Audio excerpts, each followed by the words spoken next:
Today on Locked On Red Wings, we begin our trade deadline discussions. Today, focusing on defense.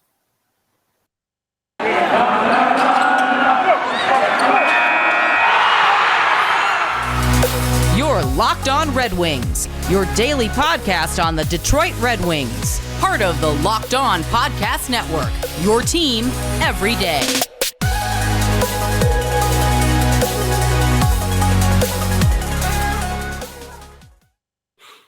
All right, welcome back to the Locked On Red Wings podcast. We are your hosts, Brian Fisher and Scotty Bentley. Scotty is also host at Locked On Tigers. Thanks for making us your first listen every single day. We are free and available on all platforms. And quick shout out, 400 subscribers. Now officially crossed another another milestone. We ain't plateauing anytime soon. 400, man. It's wild. We celebrated 300 a week ago? Yeah. I think 2 Fridays ago. So 10 days ago, we celebrated 300. And now we're at 405 at the time of recording. So we hit 400 6 hours ago, and we were at 395 last night. So it just proves how good you are, Scotty. I think there's plenty of people that disagree with that, but we ball. We're still on the steady climb, baby. We absolutely ball. And Scotty, it is officially, now it's less than a month out, but when I texted you with the idea, we were officially 1 month out from the NHL trade deadline. It is on March 21st. And we decided that now would finally be a good time to start our trade deadline discussion. And there's just a lot to go over. There's a lot of different players on this team that could be dealt. And I think we're both in agreement, Scotty, and we've talked about it in previous episodes. I don't agree with you on anything. We never agree. But we think we are in agreement that the Red Wings are not going to be buying at this trade deadline. If anything, they're going to be standing pat or selling. And so when we think about possible scenarios in which players could be dealt, a lot of them end up being, what players could we send out to acquire draft picks? And this year, unlike many other years prior, there's not a lot of guys on this team that I would think get you a lot of higher draft picks, unless you were to make an astonishing move like what happened last year. And you can't rule those out, but they're not expected. And so today, Scotty, when we focus on defense, there's a lot of guys who are going to be unrestricted free agents in the next season coming, but only a couple of them I think are attractive enough to warrant offers from teams at the trade deadline. Yeah, for sure. The defense is pretty interesting. I think interesting is such a stupid word, man. I'm if you listen to my show at Tigers, I say it all the time. The word interesting means nothing. It literally means nothing. Think about it. Is it a positive thing? Maybe. Is it negative? Maybe. It's a dumb word, and we should eliminate it. It's an interesting word. All right. The defense is a lot more fascinating than I think people realize, because there are, like you said, a lot of expiring deals on the defense and in this whole team in general. And even though, like you said, it's not top heavy, Sider's not going anywhere, obviously, spoiler alert.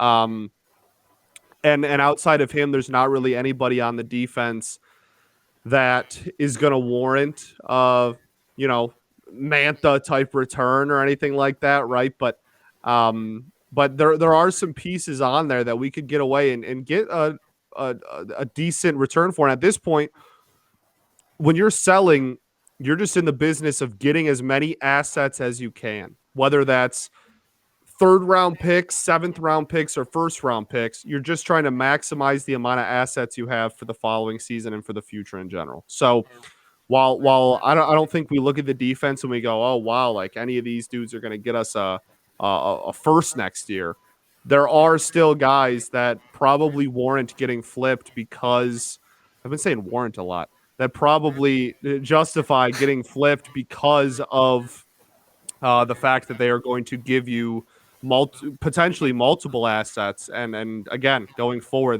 that's the name of the game when it comes to selling. You're just trying to stockpile assets. So I guess the easiest thing to do right off the bat, Scotty, is to name the defenseman that are not going to get traded. I would be absolutely flabbergasted if the Detroit Red Wings dealt them. Obviously, number one is the untouchable Moritz Seider. Not even worth talking about. Not No even worth analysis talking needed. Not going to happen. I think any other defenseman is not in the realm of untouchable, but I'd be very shocked, like Anthony Madden at the levels of shocked if he got dealt. Philip Hronek's right beneath Moritz Seider in terms of like I wouldn't expect that to ever happen. I think Philip Hronek's going to be an important piece on this team's defense going forward on a second pair. I think Gustav Lindstrom has found himself in a nice. He's a young 23-year-old RFA. He's not going anywhere, I don't think. But outside of those three guys, I really think any one of these defensemen could be moved.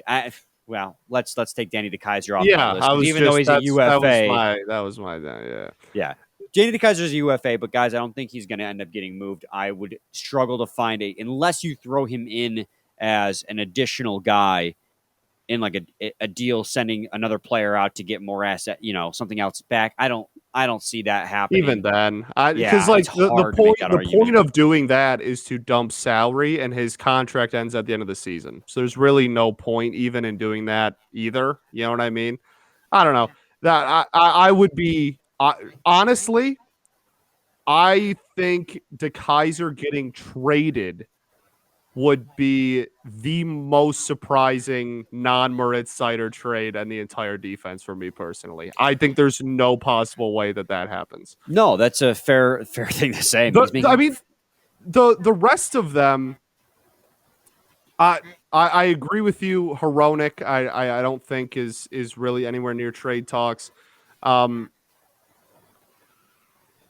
Lindstrom's interesting to me. Not saying that it's likely that he does get moved, but on his own, in a solo Lindstrom, and you see what you get back, I think you're right.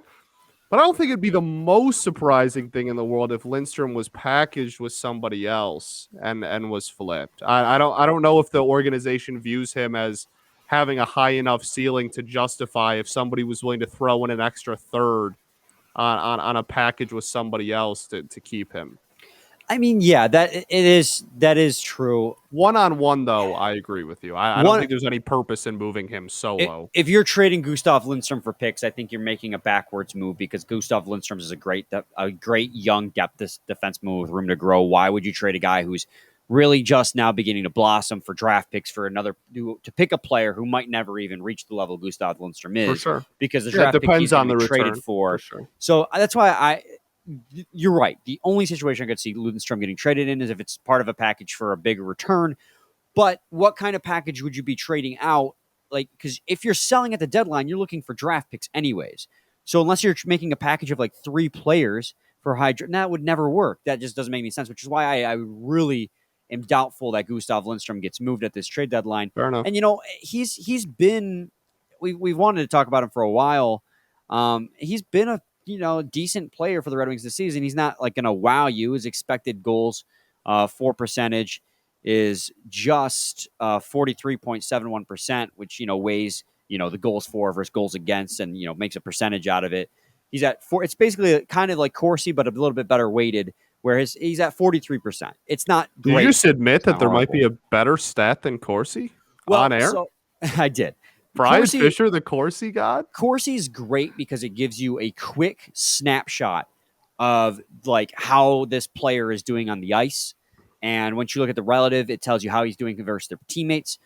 But the expected goals for percentage gives you a more weighted outlook at it. It takes into account where the shots on the ice were taking and rather just like overall shots for versus overall shots against. So with Gustav Lindstrom, he's right now at a 43 expected goals for percentage, where if you were to look at that relatively against his teammates, and give me a second as I submit this form. Boom. Form submitted. It's actually funny because we were talking about doing a more in-depth breakdown of him last week. You and I were talking about that, and we looked it up and we were like, you know what? I'm not sure. Like, he's been solid. Okay. And for the role on the team, we will gladly take that role or that production out of the role that he has been given. He hasn't been, lights out, or else he'd be a bona fide, top line DM, but he's been more than solid enough given his role. Absolutely. He's been a really kind of consistent, stable guy back there at the bottom part of the defense. Yeah, and his expected goals for percentage relative to his teammates is a -6 right now, which basically means that when he's on the ice, he's worth -6 goals. But that's, again, you have to take into account the rest of his teammates on the ice too. On a better team, it would look better. So sure. Those are the guys who I doubt are going to get moved. I would be very, very surprised if they do. There are still a few players on this roster on the defense that could very much get moved, headlined by one Nick Leddy. And when it comes to the trade deadline coming up, go to betonline.net and you could probably place some bets on where these players are going. He's back. Football season might be over. That's that long pause was me trying to think about how to set this up. I try to impress you, Scotty, every single day. You know what? You do every single day, Thanks, Brian. buddy. Every single day. But hockey is in full steam for both pro and college hockey. From all the latest odds, totals, player performance props to where the next fired coach is going to land, BetOnline.net is the #1 spot for all your sports betting needs. BetOnline remains the best spot for all your sports scores, podcasts, and news this season. And it's not just hockey. BetOnline.net is your source for basketball, boxing, and UFC odds, right to your Olympic coverage and information. Head to the website today or use your mobile device to learn more about the trends and action. BetOnline. BetOnline. Where the game starts. All right, Scotty, when it comes to talking about the defenseman who will be likely to be moved, I think the #1 defenseman likely to be moved is the defenseman that they got in this past offseason through trade with the New York Islanders in Nick Leddy. I think he's only 30 years old right now. He is having an okay season overall, but his underlying numbers would dictate that he is probably a really good choice for a Stanley Cup contender or a playoff contender to pick up if they want to shore up their defense and maybe provide a little bit of extra scoring touch on their defensive end as well. So if there were odds laid out on betonline.net and you had odds for every single person that has played defenseman for the Detroit Red Wings this season and their odds of getting traded, do you have Leddy as the highest odds or the best odds? Yeah, I would absolutely have Nick Leddy as the highest odds. I think it's pretty comfortably at that. No, I mean, he, like you said, he gives a contending team the ability to kind of have a little bit of a quarterback back there on defense. I don't think he's going to play special teams for a team that is in a playoff spot. I would imagine that if they're in a playoff spot, they probably got that figured out. But as a depth defenseman that could maybe help like you said, the offense of a lower line and kind of play quarterback back there at the blue line, I think it makes a lot of sense, honestly, for a team, even though his numbers aren't uber fantastic. I think it makes a ton of sense to maybe try and buy low as best as they can against Steve Yzerman and try and add that to their team for sure. Yeah, so Nick Leddy is a very interesting case in which he has some stats that just go his way and some stats that don't. So he gets, as Nick Leddy would, a pretty sizable chunk of offensive zone starts. And so you would think a guy with a lot more offensive zone starts would have a more positive, Corsi and goals expected. And unfortunately, it doesn't seem to be that way. So he gets 53% of offensive zone starts, but he's getting just 47.9% Corsi percentage, which is 3% below where you want it. You want above 50 ideally. But when you relative that to versus when he's on the ice versus when he's off the ice, he is at a 0.9, which means that when he's on the ice, he is still having a positive impact. So he's just a really weird case in which when we've been watching him this season, he has looked good at times and he's looked bad at times. And that's just he's what had some defensive miscues, some immense defensive miscues for sure. And honestly, I would say that the offensive production we've got out of him I mean, we can be honest, right? We can keep it a buck. I think it's probably been a little bit underwhelming as to what we maybe expected. Not that anyone expected to light it up and lead defensemen in goals or anything, but I think people expected a little bit more offensively out of him. But that being said, it's that's half a season sample size, and I still think that there is a not only is there a market for Leddy at the deadline, I think there's a pretty big market for Leddy at the deadline. I think you'll get the top end defensemen will probably go early or potentially at the last second, but I think they'll probably go earlier. And then as those guys find new homes, then they'll trickle down and call us about Leddy. And like I said at the beginning of the show, I don't expect a first or a second for anybody on the defense really, but I still think Leddy could get you maybe a decent round pick and a throw in, young prospect that the team doesn't think has a very high ceiling. Yeah, and so the case with Nick Leddy really comes down to just going back to simple stats, man. I'm throwing a lot of numbers at you, and I'm throwing a lot of advanced analytics at his. When it comes to I love when you metrics, throw stuff at me when he's on and off the ice. But here's what it comes down to, guys. He's 30 years old, still in his prime, but he's making $5.5 million a year, and he's having production-wise a down year. Now, production isn't everything especially when it comes to defensemen, but he is definitely a more offensive-oriented defenseman. In 46 games played, he has 12 points and is a minus 26 on the Detroit Red Wings. Now, granted, the Red Wings are a much worse team than the Islanders were last year, but last year in just 56 games played, he had 31 points, 29 assists, and 2 goals. He gets a lot of assists. That's what he does. He sets up and produces a lot of plays, and it's not from lack of power play time either. He has plenty of power play time this season. So he is producing a lot less than expected, which is really going to hurt his trade value, especially at the cap that he is. Now, putting him on a better team, his production is probably gonna skyrocket. And he's also, if you look at his PDO, which is basically a measurement of how lucky you are, it's a regression to mean with PDO. PDO always ends up at 100. It's basically your shots for versus saves made. And most players end up a percent below or a percent above 100. And he currently is sitting a percent below 100, which means he's been more unlucky than most players. But unlucky to the extent that the lack of production he's getting is different. So when it comes to asking the question, Scotty, how much can you ask for Nick Leddy? I'm afraid that it's going to be a lot less than Detroit Red Wings fans were hoping for. Sure. I mean, when we signed him, I think that's definitely fair. Again, no one should be holding their breath for a B level or better prospect and a top 2, maybe probably even 3 round pick.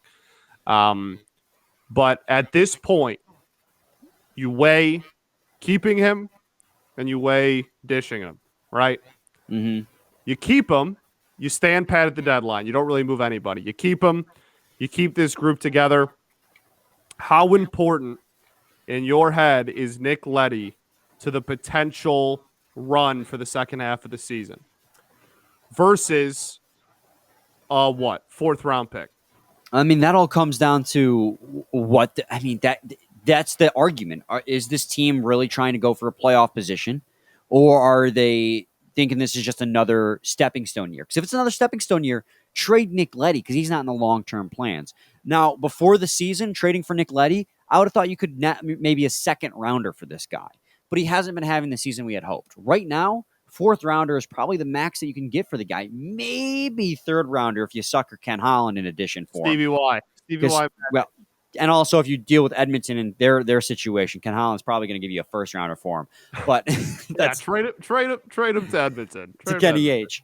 Nick Leddy is your most attractive, defenseman in your core, and even he is not going to get you more than, I would say, a 3rd rounder at best. Yeah, no, he's not. I mean, he's just flat out not on his own. But again, that's the game you got to play. You gotta outweigh. And in my eyes, I don't think there's any question. I would rather have a 4th round pick than my 4th defenseman for the remainder of a season where we're probably not going to make the playoffs. That's a no-brainer in my head. So I'm all for moving Leddy for a 4th. I'd move him for a 5th.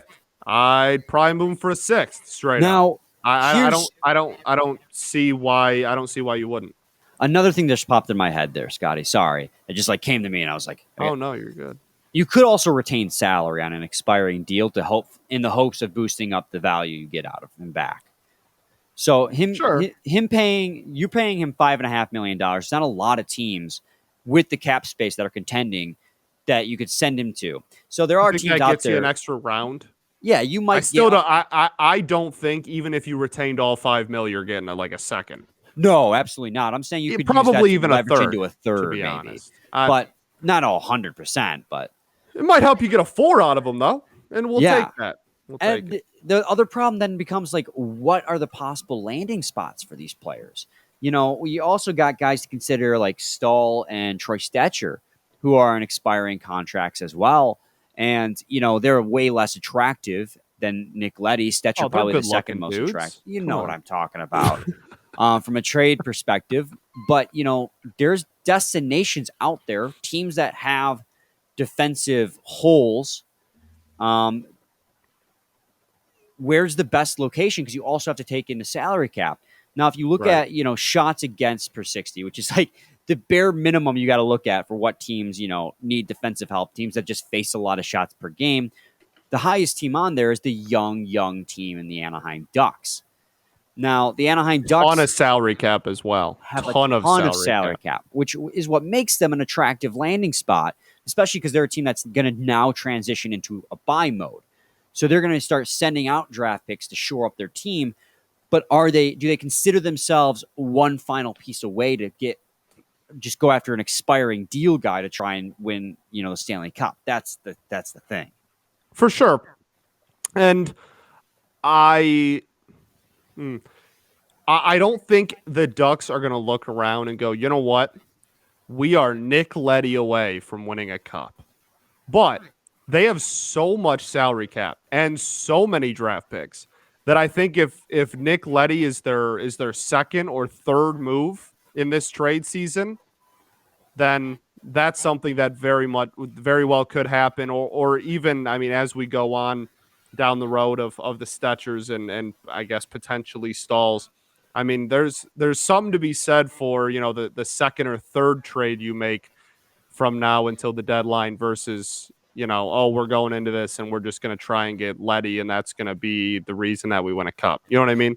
Yeah, it's always tough because it's always hard to consider all of these factors when creating trade scenarios. I think another attractive potential landing spot for these players, these defensemen, would be like the Minnesota Wild, another young upcoming team with a lot of cap space. But the Minnesota Wild's defense is even in rougher shape. It's a much older core. They got 36-year-old Alex Goligoski on their team. They got Jordy Ben, who's been god-awful this season. He's got a $900,000. He's going to be a UFA at the end of the season. These are guys that you could potentially even take from the Minnesota Wild to make room for Nick Leddy in for what they need. And it's just, these are the teams that you have to target when looking at dealing players, because there's not a lot of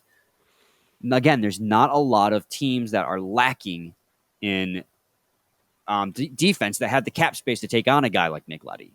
Yeah, it's a very narrow market, right, of competitive teams, playoff teams that have salary cap and specifically struggle defensively.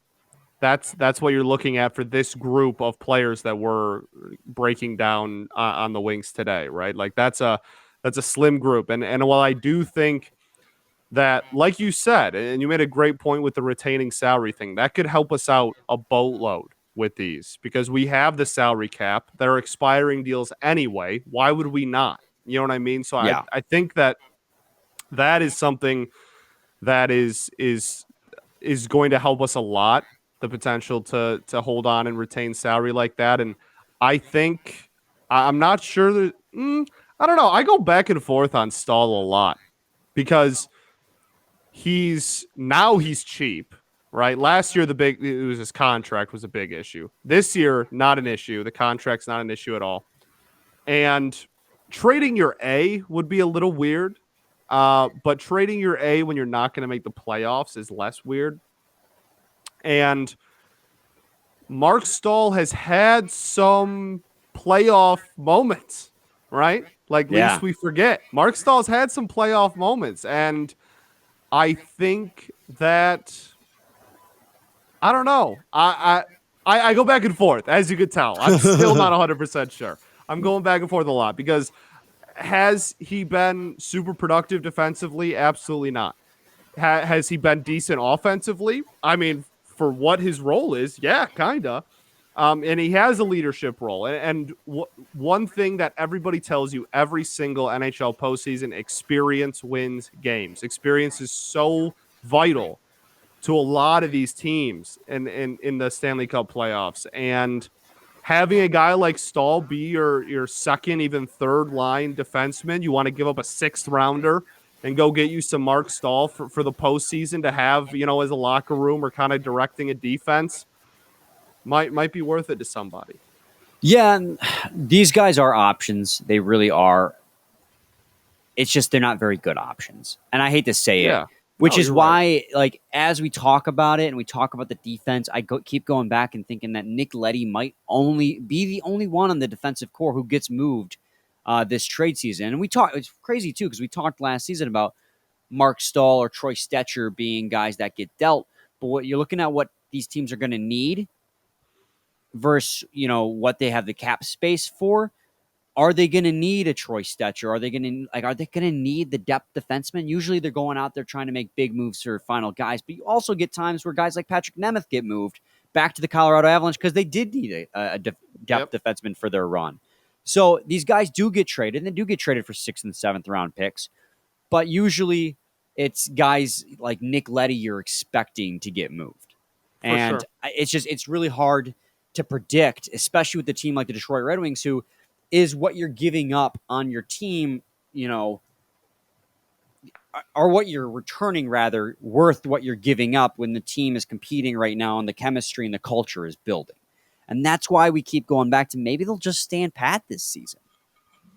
It's possible. And I don't even think it's like, oh, it's kind of possible. Like there's a month left, right? Just under a month left going into the deadline. If miraculously the Red Wings go on a little heater, it's possible. It's possible. It's possible. And a big reason for that is the fact that we don't have any of those top level, Anthony Mantha type people to trade and get a big, huge return for. That's absolutely a big reason for it. And if you are in a competitive situation, even if you're 6, 8 points out, and you're like, all right, is it really worth moving our one of the key pieces on our second line defense? It's the Red Wings second line defense, but it's still you have to fill that hole with somebody. Is it worth moving your second line defenseman for a fifth rounder, or do you think we just go, you know what, let's ride it out and see what happens? We're 6 points out of the playoffs in with a month and a half or 2 months left in the season. And in a lot of situations, for where the Red Wings are at, it probably isn't worth it. Probably. And that's why I keep going back. And also, you notice I only read the advanced analytics for a guy like Nick Leddy because his actually speak pretty, in some regards at least, favorably to how he's performing. You look at the advanced analytics guys like Marc Staal or Troy Stecher. Marc Stahl's defensive numbers are brutal. Yeah, they're not that great. They're not awful for Marc Staal, and they're not awful, and you have to also take into account the team they're playing on, so they'd probably be a little bit better on a better team. But a guy like Nick Leddy has at least positive numbers backing him up, saying that you put him on a better team, he will produce better. Yeah, and that he's got a little bit of bad luck. Marc Staal, his PDO actually shows that he's had good luck, but his expected goals for percentage is still 40%. Hey, 40, sixth rounder for a 4-leaf clover. Let's make it happen. That's a lucky guy. There's just a lot of different factors as to why, there are 4 UFAs to be on the Detroit Red Wings defense, but only one's really all that attractive. And, maybe it comes 2:00 on trade deadline day and you got an hour left before it happens. And you get a team desperate enough that just add another piece on their defensive core. You can say, hey, a guy like Troy Stecher on your team can provide a little bit of something. I believe that's true. But I just don't know if what you're going to get back is what you're going to be getting up, be giving up, especially with what you're building towards. Yeah. Because any draft pick you're going to be getting is going to be low. And a lot of times they don't become anything that, breathtaking. Those late round steals are becoming harder to find because scouting is getting so much better over the years. You're not going to get that many Pavel Datsyuks much further going in, through hockey because drafting has gotten so good. So is a 6th rounder for Troy Stecher really worth it, especially when the team's looking to take that next step next season? It's going to take another 4 years for the sixth rounder to be possibly ready at the NHL level, if they'll ever be there, when you already got a guy right now who's helping build a culture in a locker room like Marc Staal, like Troy Stecher, because this team is taking that next step right now. So that's why I'm not really sure, despite having 3 UFAs, if it's worth giving up a Troy Stecher or a Marc Staal just because of what they mean to the team right now. For sure. And I think there's also something to be said for how many of them you dish, right? Yeah. If you're just getting rid of Nick Leddy and that's it, and you hold on to your assistant captain, you hold on to Stetch, like that's I think there's some justification in that, but you're definitely right. I don't think it would be really worth anything to anybody to dish multiple of them or whatever, and unless you're packaging them together, I guess. Even then, that doesn't seem like you get a return that justifies what you'd be putting the team through for the second half of the season. Yeah, and that's why in the end we're talking about this, and we just don't know, man. It's going to be tough. We just don't know. It's going to be a really interesting trade deadline coming up here next month, and it's going to be interesting to see what develops. But the only one we think we could confidently say is going to get moved is Nick Leddy, but we don't even know that for sure. Yeah. It's just crazy. Thanks for making Locked On Red Wings your first listen every day. Now make your second listen Locked On Fantasy Hockey. Hosts Steele Roden and Flip Livingstone help you become the expert of your fantasy league. It's free and available wherever you get your podcasts. Scotty, any final thoughts? We ball. We absolutely ball. We'll be back with a new episode tomorrow. We're going to be previewing that Colorado Avalanche game. Same time, same place. See your team every day. Every day.